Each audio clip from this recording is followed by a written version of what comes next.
और अब बात मुंबई में बाबा सिद्दीकी की हत्या के बाद एजेंसीज ने लॉरेंस बिश्नोई गैंग पर शिकंजा कस लिया है। ताबड़तोड़ गिरफ्तारियां की जा रही है। इस बीच एनआईए की टीम को जो खुफिया जानकारी मिली है वो होश उड़ाने वाली है। खुलासा हुआ है कि मुंबई पर वर्चस्व की जंग को लेकर दाऊद और लॉरेंस बिश्नोई के बीच गैंग वॉर हो सकती है। देखिए रिपोर्ट।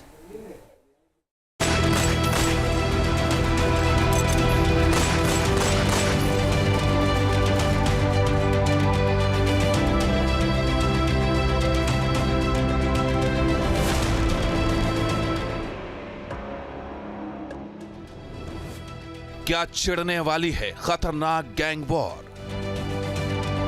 क्या आपस में भिड़ने वाले हैं दो खूंखार गैंग? क्या दाऊद और लॉरेंस गैंग के बीच शुरू होने वाला है खूनी खेल?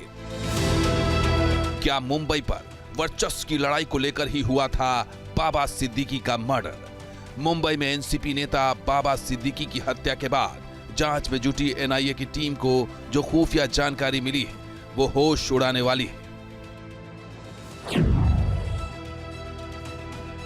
खुफिया एजेंसी के सूत्रों के मुताबिक अब तक की जांच में पता चला है कि बाबा सिद्दीकी की हत्या का मकसद लॉरेंस गैंग का खुद को मुंबई का सबसे बड़ा डॉन साबित करना है। यह सारी लड़ाई भारतीय फिल्म और संगीत इंडस्ट्री पर कब्जे को लेकर है। सूत्रों के मुताबिक एनआईए की अब तक की छापेमारी के बाद गैंगस्टर से पूछताछ और मिले दस्तावेज इस तरफ इशारा करते हैं कि सिद्धू मूसेवाले की हत्या से लेकर बाबा सिद्दीकी तक की हत्या के पीछे असली वजह भारतीय फिल्म इंडस्ट्री और म्यूजिक इंडस्ट्री पर कब्जा करना है। एनआईए ने बम्बीहा गैंग और लॉरेंस गैंग के 3 राज्यों में 9 ठिकानों पर ताबड़तोड़ छापेमारी की है। ये छापेमारी कनाडा में आतंकी अर्श डल्ला की गिरफ्तारी के बाद और खुफिया एजेंसीज के इनपुट के बाद की गई है।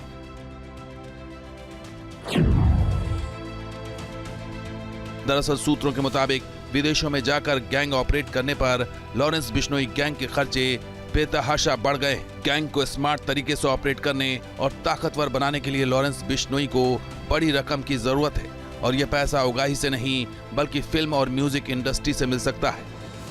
यही वजह है कि लॉरेंस गैंग बाबा सिद्दीकी की हत्या कर माया नगरी में अपना खौफ कायम करना चाहता है। इतना ही नहीं, बिश्नोई गैंग ने इस इंडस्ट्री पर कब्जे की मुहिम भी शुरू कर दी है। दरअसल बाबा सिद्दीकी की हत्या में शामिल एक शूटर से पूछताछ में इस बात का खुलासा हुआ है कि लॉरेंस बिश्नोई के जानी दुश्मन बम्बीहा गैंग से जुड़ा नीरज बवानिया का संपर्क दाऊद इब्राहिम से है। लॉरेंस को रोकने के लिए दाऊद इब्राहिम का गैंग भी गोलबंद हो रहा है। इससे पहले छोटा राजन को मारने की सुपारी दाऊद इब्राहिम नीरज बवानिया को दे चुका है। इसकी जानकारी मिलने के बाद खुफिया एजेंसीज ने इस सिलसिले में तिहाड़ प्रशासन को अलर्ट भी जारी किया था।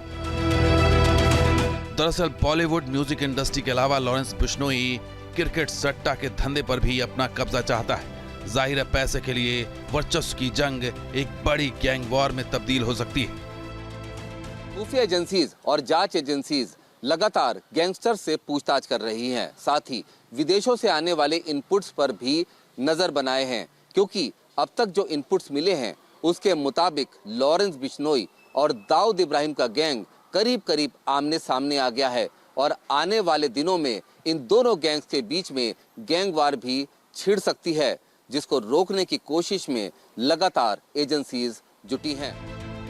बाबा सिद्दीकी की हत्या और सलमान खान को मिल रही लगातार धमकियों के बाद जांच एजेंसियां लॉरेंस गैंग पर शिकंजा कसने में जुट गईं।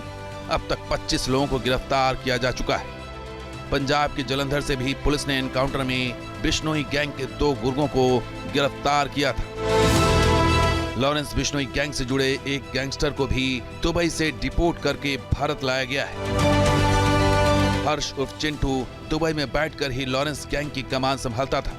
हाल ही में दिल्ली के नजफगढ़ में हुए डबल मर्डर का मुख्य मास्टरमाइंड भी हर्ष उर्फ चिंटू ही है। माना जा रहा है कि पूछताछ में लॉरेंस गैंग से जुड़ी कई अहम जानकारियां सामने आ सकती हैं। दरअसल लॉरेंस बिश्नोई गैंग भी दाऊद इब्राहिम गैंग की तर्ज पर काम कर रहा है। लॉरेंस बिश्नोई भी 90 के दशक में दाऊद की तरह ही पहले छोटा मोटा बदमाश हुआ करता था।